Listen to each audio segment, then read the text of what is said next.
नमस्कार दोस्तों, मैं शैलेंद्र शुक्ला, मोटिवेशनल स्पीकर। आज मैं आपके लिए एक बहुत ही खास टॉपिक लेकर के आया हूँ। बहुत सारे लोग हमारे पास आते हैं, हमारे पास आकर के बात करते हैं, कहते हैं सर क्या कर्मों का फल सच में मिलता है? क्या हम जो काम करते हैं हमें उसका रिजल्ट मिलता है? तो आज मैं उसी टॉपिक पर बात करूंगा आप लोगों से। जी हाँ, बिल्कुल मिलता है। आप जैसा भी कर्म करेंगे आपको उसके हिसाब से आपको रिजल्ट जरूर मिलता है। आप सकारात्मक कर्म करेंगे आपको सकारात्मक रिजल्ट मिलेगा, आप नकारात्मक कर्म करेंगे आपको नकारात्मक रिजल्ट मिलेगा। डिपेंड करता है आप पे कि आप सकारात्मक कर्म कर रहे हैं या नकारात्मक कर्म कर रहे हैं। तो जो भी आप काम करते हैं आपको 101% रिजल्ट मिलता है। मैं आपको प्रैक्टिकल एग्जांपल देता हूँ। अगर आज की डेट में आप आज की जो भी तारीख है, जो आप मेरा वीडियो देख रहे हैं, जिस टाइम देख रहे हैं, जिस समय देख रहे हैं, आप अभी से इसी वक्त से आप 3 महीने तक सिर्फ और सिर्फ फास्ट फूड, जंक फूड इनका सेवन करें। आप सिर्फ और सिर्फ 3 महीने तक 3 महीने तक आप जंक फूड जैसे आपके ये बर्गर, पिज्जा, ये सारी चीजें जो होती हैं, ये आप इन चीजों का सेवन करने लग जाइए सिर्फ और सिर्फ 3 महीने तक। 3 महीने के बाद आपको लगातार यानी कि जो है आपको मॉर्निंग में उठना है तो आपको जंक फूड का सेवन करना है, लंच में करना है तो जंक फूड का सेवन करना है, रात को डिनर का टाइम आता है तो आपको जंक फूड का सेवन करना है। 3 महीने तक सिर्फ और सिर्फ आप जंक फूड का सेवन करिए। आपको 3 महीने बाद आपको बॉडी से रिलेटेड आपको रिजल्ट खुद दिख जाएगा। अगर आप 3 महीने तक सिर्फ और सिर्फ प्रोटीन और विटामिन वाली चीजें खाइए, सिर्फ 3 महीने तक 3 महीने तक अगर आप प्रोटीन और विटामिन वाली चीजों को खाते हैं, उसके बाद आप अपना रिजल्ट देखिए 3 महीने बाद। 3 महीने तक आप प्रोटीन और विटामिन वाली चीजों को खाइए और जिम ज्वाइन करिए। 3 महीने तक आपकी बॉडी बहुत अच्छी दिखेगी। और 3 महीने तक अगर आप जंक फूड खाएंगे तो ऐसा हो सकता है कि बॉडी में 101% गारंटी के साथ कोई ना कोई रोग आपको जरूर से जरूर लग जाएगा। इसलिए अगर आप सकारात्मक कर्म करते हैं तो आपको 101% सकारात्मक रिजल्ट मिलता है।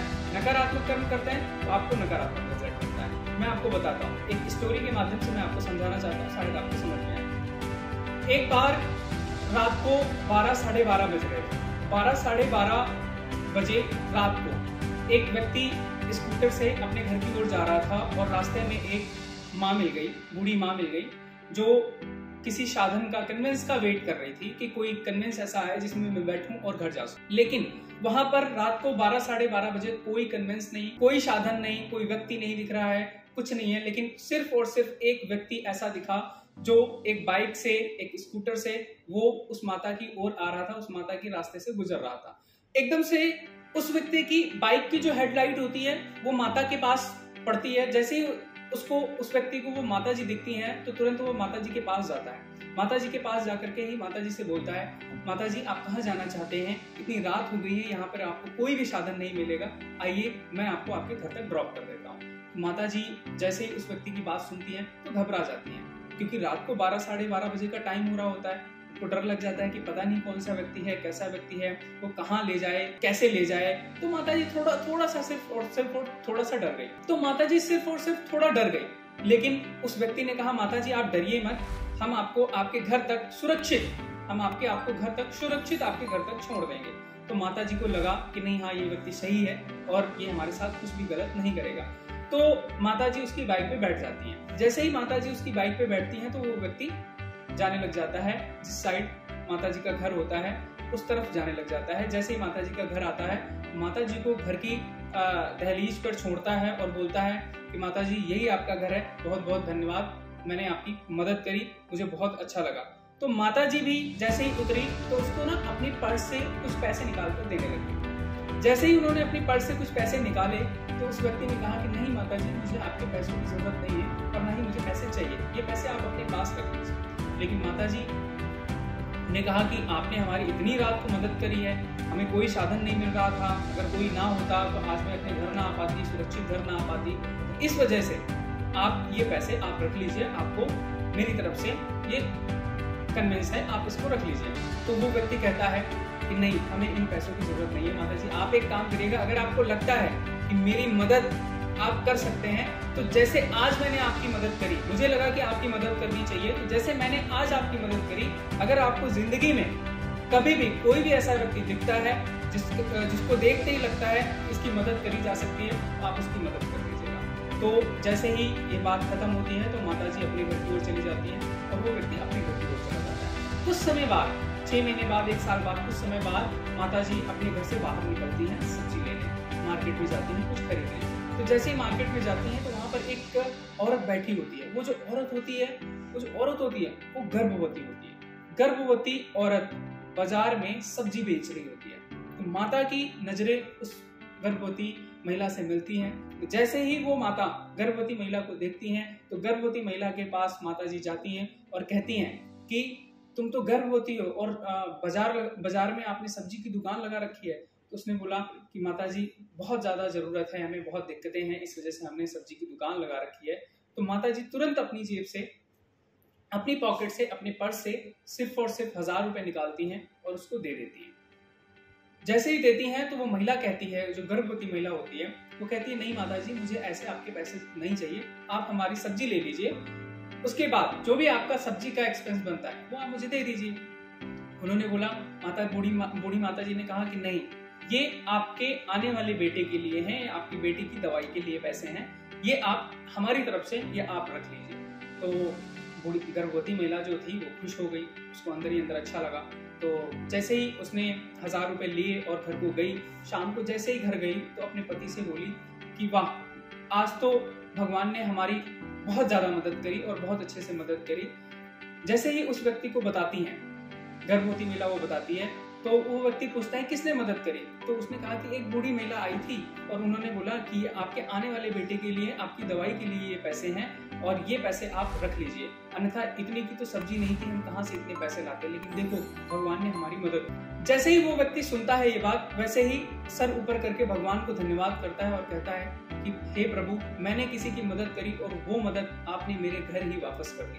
तो ऐसे ही आपकी जिंदगी में जो आप कर्म करते हैं उसका रिजल्ट आपको जरूर मिलता है। आज आप पढ़ रहे हैं, आज आप पढ़ाई कर रहे हैं, बच्चा पैदा होता है, केजी में एडमिशन लेता है, नर्सरी में जाता है, फिर उसके बाद 1, 2, 3, 4 ऐसे क्लासेस होती हैं, 12 तक पढ़ता है, फिर उसके बाद ग्रेजुएशन करता है। ग्रेजुएशन के बाद उसको जिस विभाग में जाना होता है, जिस प्रोफेशन में जाना होता है, वो उस चीज की तैयारी करता है। अगर पुलिस में जाना होता है तो पुलिस की तैयारी करता है, बैंक में जाना होता है तो बैंक की तैयारी करता है, आईएएस बनना होता है तो आईएएस की तैयारी करता है। यानी कि वो किसी भी लाइन में जाना चाहे वो उस चीज की तैयारी करता है, तभी जाके उसको उस चीज का रिजल्ट मिलता है। अगर वो सपोज दैट, अगर आज हम सचिन तेंदुलकर की बात करें तो सचिन तेंदुलकर अगर जैसे ही उनको क्रिकेट में एक वो हुआ कि नहीं, हम क्रिकेट खेलते हैं और हम क्रिकेट में अपनी दुनिया बनाएंगे, अपना नाम बनाएंगे, अपनी इज्जत, शोहरत, मान सम्मान, ये सारी चीजें हम बनाएंगे। उन्होंने जैसे ही प्रैक्टिस करी, मैच खेले, उसके बाद कहते हैं मैं गाना गाऊंगा, तो उनको गाने गाने का जो है रिजल्ट नहीं मिलता क्योंकि उनका क्रिकेट में फोकस था।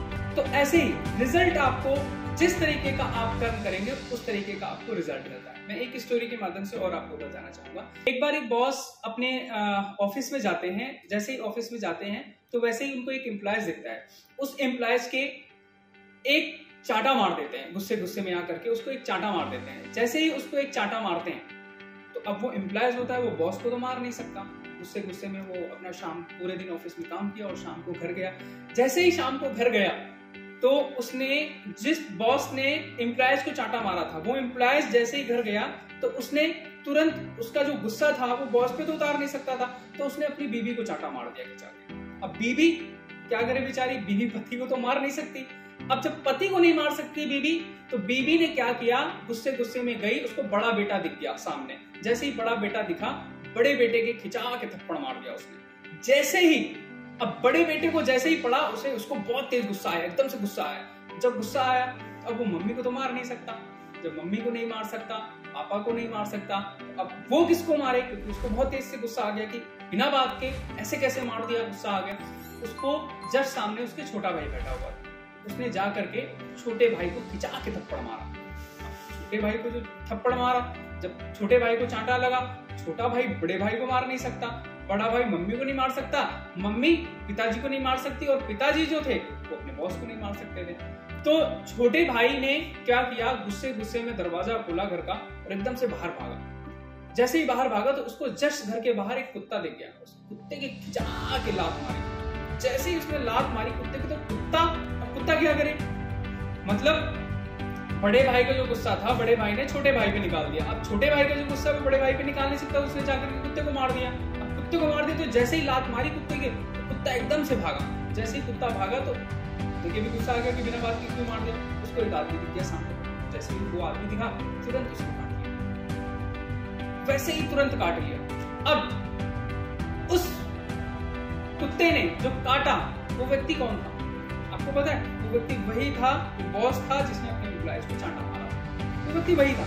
तो कर्म जो होता है, कर्म का जो सर्कल होता है वो ऐसे ऐसे चलता रहता है, ऐसे ऐसे चलता रहता है। इसलिए आपके कर्मों का फल आपको जरूर मिलता है। इसलिए ध्यान रखिए कि आपको कर्म किस प्रकार के करने हैं। अगर आज आपको बैंक मैनेजर बनना है तो आपको बैंक मैनेजर वाली पढ़ाई करनी पड़ेगी। 12th के बाद ग्रेजुएशन कंप्लीट करनी होगी, ग्रेजुएशन के बाद जो भी उसका प्लेटफॉर्म है, जो भी जिस तरीके की पढ़ाई बैंक की करी जाती है उस तरीके से आपको बैंक की तैयारी करनी पड़ेगी। अब बैंक की तैयारी करते करते आप एकदम से पुलिस में तो हो नहीं जाओगे, आपको पुलिस में अगर होना है तो पुलिस वाली तैयारी करनी पड़ेगी। यानी कि जिस तरीके का आपका जैसा कर्म होगा वैसा ही आपको रिजल्ट जरूर मिलेगा। Thanks for watching this video. अगर आपको मेरा ये वीडियो अच्छा लगा तो आप इसे लाइक और शेयर करें, और अगर आप चाहते हैं कि ऐसी ही वीडियो मैं आपके लिए बार बार बनाता रहूं तो सब्सक्राइब करें और बेल आइकन का बटन दबाना ना भूलें।